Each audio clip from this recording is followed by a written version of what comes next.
Hello and welcome to my YouTube channel. I'm Adam the Explorer and I'm one of the Dacia Duster Explorers. In this video you'll see me driving green lanes, which is commonly known as a hobby of green laning. Some of these lanes can be easy and some can be incredibly difficult and or potentially dangerous, but all offer a beautiful feeling of excitement and escapism.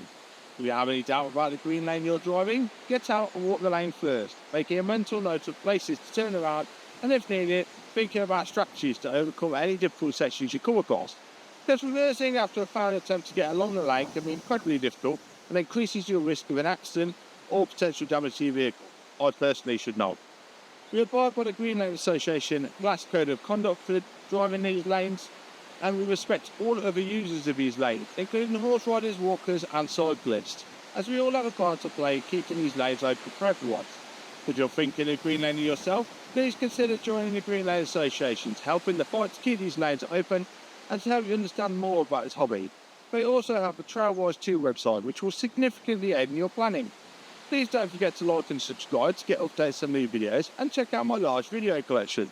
For more information, head to my website www.adamtheexplorer.co.uk and www.daciadusterexplorer.co.uk, which also has some tools to help you. And finally, thanks for watching, stay safe and enjoy your trips.